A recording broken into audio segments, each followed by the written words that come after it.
So I'm going to be talking about the significance of considerations about what you're going to regret when you're making major life decisions. Whenever I've had a major life decision to make myself, I've always found it immensely clarifying to think about it through the lens of which decision I might regret if things turn out not as well as I was expecting. And I often find that there's one that I would regret much more than the other. I've always found that very helpful to make decisions, but as a philosopher, I've been puzzled about exactly why that is. The best theoretical tools that I thought were the way to think about regret didn't really make a lot of sense of it. So I'm going to be trying to explain that and think of my own answer tonight. So that's really interesting. One thing that I've been asking some of the other interviewees is the extent to which their philosophical work informs their everyday life. So it sounds like you're actually very interested in that connection between what you're doing in your theory and how you're living. Absolutely. I'm trying to become more interested in it. So this talk represents in some ways a departure from some of my other work that doesn't obviously inform everyday life. And instead of, like a lot of my other work, I become interested in topics because they grow out of other topics that I've been interested in. And that doesn't always lend itself to getting back to everyday life. Often it lends itself to getting into more theoretical and abstract questions that bridge different topics. And this is quite different for me. It's a topic that I got interested in precisely because of something in ordinary life. And then what I found was that things I was independently interested in as a philosopher gave me some handholds to try to think a little bit about it. Okay, so that's actually really heartening, the idea that, we're not just working in this abstract sphere up in the ivory tower, but we're doing stuff which works on the ground. It would be helpful if you could give some examples, perhaps, of how your philosophical work informs the daily life, daily routine. So, on quite a different topic than we're talking about tonight. One other topic where my work has informed and been informed by my daily life is my thinking about the relationship between belief and confidence. So many traditional epistemologists study outright belief, where you believe something or you don't, and if you know, you're taken to believe it, and if you don't believe it, then you don't know. Whereas many formal epistemologists use tools of probability theory to think about how confident it's rational to be. And there are a lot of interesting puzzles about the relationship between belief and confidence.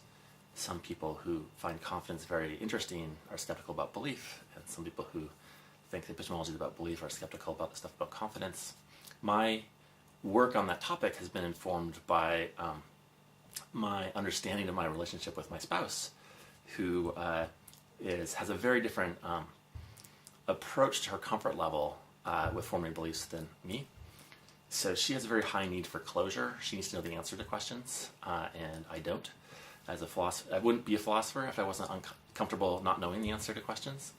And it took us a while to figure out that these are just very two different ways of being constituted as a human being, that it was okay for her not to have this level of interest in philosophy because she needed to know the answer in faster than 20 minutes, and that was incompatible with philosophy. And that's actually very closely informed the way I think about the role of belief as a kind of commitment to, or plan to rely on something in your reasoning. And there are reasons why some people might be more reluctant to form that plan and be able to go with their confidence without belief, while other people are ready to go ahead and form a commitment. And so that informs very closely. It's informed by my life, and also it goes back to and informs my life. It's fascinating because I think one of the things that has struck me through talking to a number of people about the emotions, a number of philosophers about emotions and the passions, is how few of them actually think that it does impact their life, the work that they do.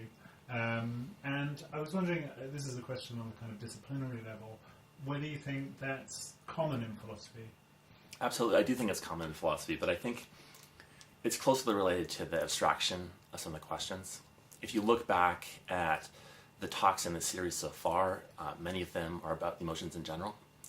And it's very hard to say anything about the emotions in general that is going to directly have impact in a particular case unless you can first connect it to a particular emotion. That's one that you might be having in a particular case.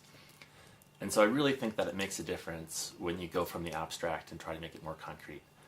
And in many areas of philosophy, the best work happens when we go back and forth between the abstract and the concrete. I don't think that, for example, applied ethics or practical ethics is interesting because we just have the abstract and then we apply it to the concrete. When I teach ethics to undergraduates, it becomes interesting because there are concrete topics that are interesting, and then we discover that there's abstract issues by seeing how they come out of these concrete topics. Topics like, for example, right now, how do you reconcile your relationship to works of art created by people who you've discovered are serial sexual assaulters? That's a topic that I think is immediately interesting, and that takes some work to see the abstract things that arise out of it. I have a recent PhD student, Michael Malona, who is very interested in emotions and their role in how we gain moral or evaluative knowledge more generally.